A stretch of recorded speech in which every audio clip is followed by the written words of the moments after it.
құрметті көрермендер, сіздермен таным подкаст. Бүгін біздің студиямызда өте ерекше қонағымыз. Ол облыстық соттың кәсіби медиаторы, талай елдің татулығын тапқан алтын алқа иегері, Қазақстанның ең үздік әйел орденінің иегері Әбілбаева Бибігүл Әбдішкірқызы. Құрметті Бибігүл Әбдішкірқызы, студиямызға қош келдіңіз. Көңіл-күйіңіз қалай? Қош көрдік. Өте тамаша. Керемет. Бүгінгі біздің сұхбатымыз тәлім мен тағылымға толы болады деген ойдамын. Ендеше мен өз сұрақтарыма кезек берейін. Сіз жоғарғы сот төс белгісінің иегерсіз. Осы төс белгіге жетуде қандай еңбектер атқардыңыз, қандай кезеңдерден өттіңіз, соны баяндап берсеңіз ең алдымен. Жақсы, көп рахмет көкем. Еңбегің жемісті болсын, үлкен белестерден көріне бер жаным. Енді жоғарғы соттың төс белгісін алу оңай болмайды әр уақытта да. Ол енді 2019-дан бастап мен қаншама отбасын қостым. Бізде анаға тағзым деген орталық бар. Ол жерде бірінші соттан, екінші соттан, үшінші соттан ажырасатындар келеді. Қолдарында қағаздармен. Біз соларды татуластырамыз. Одан ары қарай пандемияның кезінде ең ауыр қиын жағдай халыққа ажырасудың көп болған пандемияның кезі болды ғой. Сол кезде барлық сот, барлық мекемелер жабылып қалған кезде, сол кезде біз жастарды қалай татуластырамыз. Енді орталарында балалар бар, басқа қандай не істеуге болады деп, бізде Алматы ауданында Экспо деген ғимарат бар. Соның ішінде 4-ші этаждан сол ғимаратты сұрап алып, біз жастарды сол жерде тікелей қабылдап отырдық. Мысалы, бір жылда 1000-ға жуық жастар арыз берсе, соның 900 000 қосып, солай өзіміздің көрсеткішіміз көрсеткен үшін бізге маған Астана қаласынан жоғарғы соттың төс белгісін ұсынды. Сол еңбектің бәрін, сол жұмыстың бәрін бір жағынан тегін істеп жүргесін, ақшасыз істеп жүргесін, және істеп жатырған істіміздің ар жағында жемісі болғаннан кейін, результаты болғаннан кейін, қосылып кеткен отбасылардың өзі келіп рахмет айтқаннан кейін, қазір олардың 5-6 балдары бар, керемет әке, керемет ана болып өмір сүріп жатыр. Ең бастысы қызым дүниеге тағы да балдар келіп жатыр сондай жақсы отбасынан.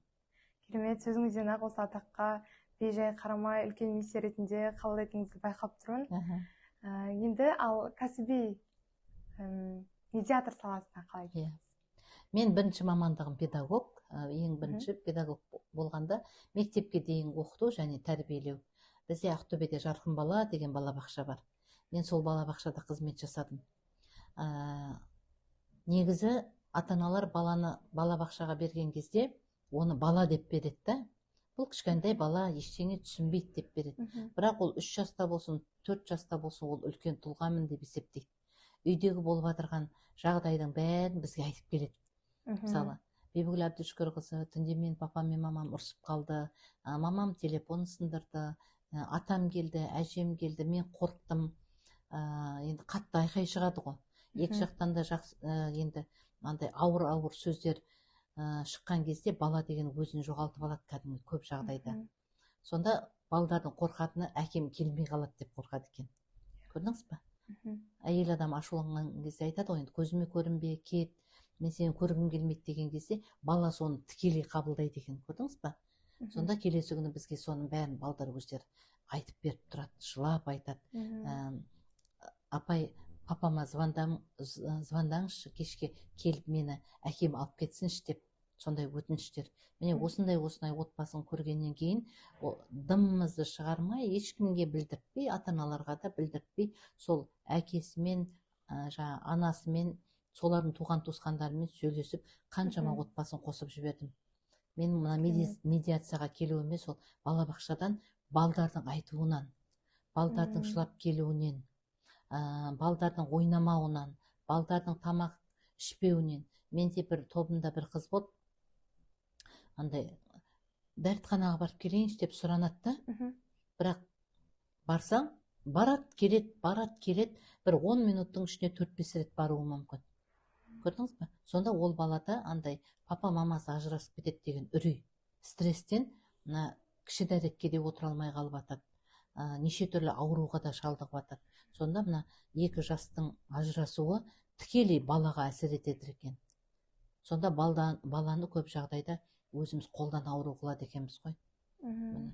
менің осы жолға медиацияға медиатор болып кетуіме осындай балдарым кішкентай балабақшадағы солар әсер етті, бірақ солардың ата-аналарына көп рахмет айтамын. Сөзімізді жерге қалдырмай, үлкен ана, өмірді көрген ана деп тыңдап, қайттан қосылып, қазір енді о балдар 6-7 оқиды, сол кездегі балдарым. Керемет, жақсы өсіп жатыр жаным. Тамаша, сіздің кәсібилігіңіз сонда балалардың жүрегінен орын алып тұрған. Осы салада өзіңіз шешкен маңызды істі немесе ерекше есіңізде қалған сәтті айта аласыз ба баяндап? Айта аламын. Енді оны мен бір жағынан қызым қазақтың әкелердің ішінде де текті әке бар екен деп те көрсетіп айта аламын. Бір жағынан біздің бұрынғы салт дәстүріміздің ең әдемі тұсы екен деп те айта аламын. Мысалы 2022 жылы бізге ажырасуға бір келіншек келді, арыз жазып келді, ажырасам, 4 балам бар деп.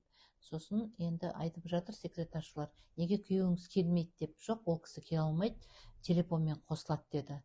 Ал енді жаңа сот процесс басталған кезде білдік, күйеуі қосылды, бірақ андай 2 аяғы жоқ, 2 қолы жоқ екен күйеуінің. Телефонды балдар ұстап тұрды. Бер жағынан соны көріп тұрған біз кәдімгідей жаман күйде болдық.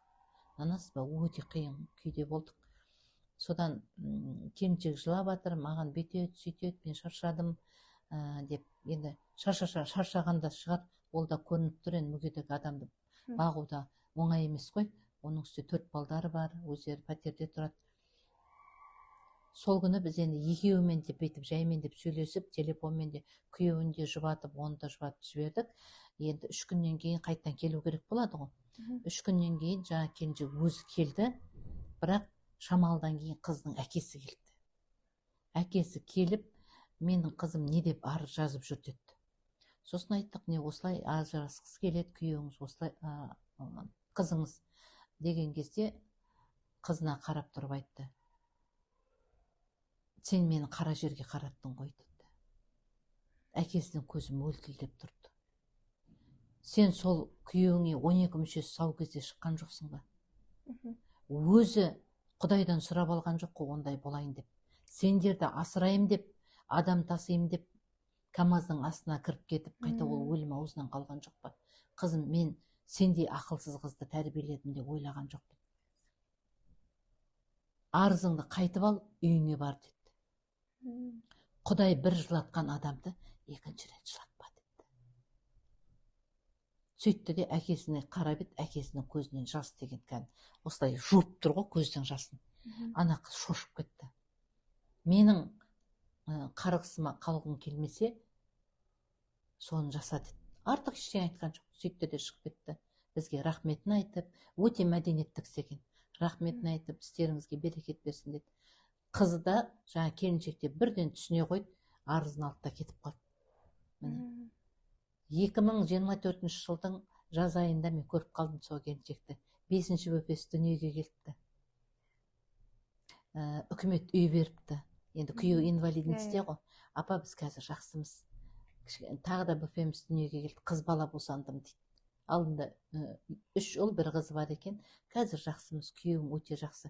Әкеме рахмет. Бірақ әкесі сол 1 жылдан кейін қайтыс болған екен, ауырып. Көрдіңіз ба? Мен айтам, сен әкеңнің батасын алып қалдың. Енді 2 дүниеде маңдайыңа шаң тимейді.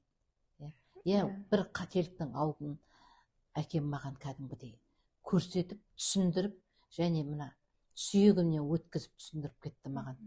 Енді мен де қыздарыма сондай тәрбие берем деп жылап тұрып айтты. Біздің есімізде қалған бір жағына қиын, бірақ бір жағына сабақ алатын оқиға осы болды.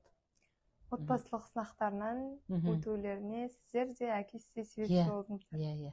Сондай әкеге риза болдық бір жағынан. Енді бұл тарихта қалатын оқиға деп ойлаймын өзім. Ерекше оқиға. Ал осы зор жауапкершілігі бар қызметпен отбасылық өмірді қалай үйлестіресіз? Қалай екеуін бір уақытта алып жүру? Қалай сізге? Енді қиын деп айта алмаймын. Мен негізі енді бірінші мамандығым педагог дедім ғой, 41 жаста 7-ші балам аяғым ауыр кезде мен осы оқуға түстім бірінші жұбановқа. Соны 5 жыл ақылы түрде оқып жүріп, одан кейін 7-ші 8-ші балдарым дүниеге әкеліп жүріп, содан кейін дипломымды алып балабақшаға жұмысқа тұрдым. Ол сол балабақшадан жұмыс жасап жүріп, мен осы сотқа кеттім. Міне қазір 53 жасымда халықаралық университетке түсіп, заң мен құқықты оқып алдым. 2 жыл осы былтыр дипломымды алдым, қазір мен магистрмын. Иә, көрдіңіз ба? Сонда әйел адам өзін дамытам десе, оған ешкім шектеу қоймайды, қызым. Күйеуі, енесі, енді көбісін қолдай қоймауы мүмкін. Иә, бүйтіп, сен оқиын деп жүрсің ба деп ше. Мен жас келіндерге айтар едім, оның бәріне көңіл бөле бермеңдер. Сен бара ғой, оқуға түсе ғой, оқи ғой деп арнайы айтқан жоқ деп ренжіп жатады да біздің қыз келіншектеріміз. Жоқ, сен өзің үшін оқи бер. Өйткені саған бәрібір де балдарыңда, қыздарыңда қарап тұр ғой. Ал сен оқып, соны жеңіп шығып, сондай дәрежеге жеткен кезде күйеуіңнің өзі бәрі адамға айтып жүреді. Міне мен әйелімді оқыттым, әйелім қандай керемет адам деп, олар да бізбен мақтанғысы келеді. Бірақ көп жағдайда біздің жас келіншектеріміз, жас аналарымыз білім қуудың орнына көп әңгімеге кетіп қалып жатады, өсиетке кетіп қалып жатады, керек емес нәрсемен айналысып кетіп жатады да. Сондықтан сен мысалы, мен балдарыма азық болатын, балдарымның өміріне бір кәдесіне жарайтындай дүние жасайым десең, уақытта табылады, оның берекесі де болады, үйіңе де үлгіресің, бала шағаңа да үлгіресің, енеңе де шай тамағын беріп үлгіресің, және осындай қоғамдық жұмыста әрине алда жүресің. Ең бастысы ниетпен өзіңізге деген сенімділік. Көрсете аласың, еңбегіңмен көрсетесің, жұмысыңмен көрсетесің. Ары қарай ол шектеу жоқ. Қандай жағдай болмасын, тек өзіңізге сенсеңіз, ешқандай білім алуға уақыт кешемес. Кешемес. Сосын осы тыңдап отырғандар аналар болсын, қыздар болсын айтар едім, сен мына жерге бара ғой, осыны міндетті түрде істей ғой деген сөзді күтпеу керек та. Өзің істегің келіп тұрсың ба? Жақсы, жолдасың, жақсы, қарсы емеспін деді ма, болды, бара бер, істей бер. Көрдіңіз ба? Жолдасыңның ең бірінші ықыласын, ниетін алып ал, соның батасын алып ал. Мен үйде, енді атамыз қайтыс болғанына 20 жыл болды, шығып баратқан кезде, осындай жолға шығып бара жатсам, бір іс бастайын деп жатсам, жолдасым айтам, батаңды берші деп. Өйткені жолдасымның атына жеті атасы тұр ғой. Жолдасым арқылы маған бата келіп жатыр ғой. Үйде енем бар, енемнің берген батасы. Соның бәрі міне бізде әйел адамның шырағы сөнбесін дейді ғой, бағы ашылсын дейді ғой. Соның бәрі өзінің ретімен өзі осылай ашыла береді. Бірақ өзіміз де соған жол іздеуіміз керек, сол бағытта. Ашылмайтын есік жоқ, Жоқ. Барлығын ешқандай өз еңбегімен барлығына жетуге болады. Енді алтын алқа иегері болу да үлкен мәртебе ғой. Біздің подкастымыздағы көрермендер, аналар, жасөспірімдер, мектебіміздің оқушылары, үйде отырған аналар, көп балалы аналар да бар. Осы аналарға өзіңіз көп балалы ана болудың ең бақытты сәттерін айтып өтсеңіз, және осы балаларыңызды тәрбиелеуде қандай өмірлік принциптерді ұстанасыз? Тәрбие жайында. Енді осы жерде күміс алқа, алтын алқа егері болсын, біздің жолымызды қуып, тағы да дүниеге бала алып келіп отырған аналар бар ғой, соларға айтар едім, сендер шынымен де Құдай берген, ата-баба атаруақтардың батасына бөленген аналарсыңдар. Өйткені сен сұрамасаң да беріп жатыр ғой ол баланы. Бірақ сен білмейсің ғой, ол бала не алып келе жатыр, қандай жақсылық алып келе жатыр, қандай тұлға болайын деп тұр. Біз балаға бала деп қарай саламыз. Ал бірақ біздің әжелеріміздің дана сөздеріне сенсең, міне, ұл туғанға күн туған дейді. Ұлың бар ма, қызың бар ма, ешкімге ренжіме дейді. Қараңызшы. Енді соның сөздің мағынасын қараңыздар. Димаш дүниеге келді, ұл бала болып. Бүткіл әлемге күн болып тұр. Көрдің ба? Сонда әжелеріміз қалай айнымай айтып кеткен, қызым. Ұл туғанға күн туған деп. Сондықтан біздің аналарымызға айтарым, қолдарыңда ұлдарың, қыздарың болсын, сендер сондай балам өсіп келе жатыр деп, сіздер алдын ала жақсылықты шығарып айтып отырыңыздар. Баланың деңгейі атана өзі көтеріп отырады. Балам, сенің қолыңнан бәрі келеді, біз сені жақсы көреміз, сен деген сондай жақсы әулетте дүниеге келдің, әжең қандай тамаша, атаң қандай керемет адам, әкең қандай сыйлы адам. Оны бала білмейді ғой, әкесі сыйлы ма, сыйлы емес па, түсінбей жатады ғой. Бірақ сол ананың сөзін бала күтіп тұрады. Менің әкем жайлы жақсы сөз айтса екен, сол кезде ғана барып бала рахаттанып, мінезі сабырлы болып, жәйлі болып, үйдегі кішкентай бауырларына қарап, қырсықпай, оның сабағы болса көмектесіп, ағасы жұмсаса барып, балада жайлылық, түсіну, сананың жұмыс істеуі, жетесіне жету, міне өзін өзі алдыға сүйреу процестері жұмыс жасайды екен. Сондықтан біздің аналарымыз қолында балдары болса, қандай да болса, ұл болсын, қыз болсын, ұл төлегендері ұлды болсын, мен осылай дамымай қалдым, мен осылай отыра берем ба, немесе біреудің жаны дамып кетіп бір үй алып жатқанына, машина мініп жатқанына қызықпасын деп айтар едім. Өйткені оларға да сондай уақыт келе жатыр да. Атам қазақ айтады ғой, біреуге ерте, біреуге кеш дейді. Қазір данный момент сен енді бір жағдайың болмай жүрген шығар, үйіңде ремонт жоқ болса, машинаң жоқ болса, бір квартирада тұрсаң да бақытты анамын, біз бақытты отбасымыз деп балаға айтып отыру керек. Балаға сол информация керек. Балам, біз бақыттымыз.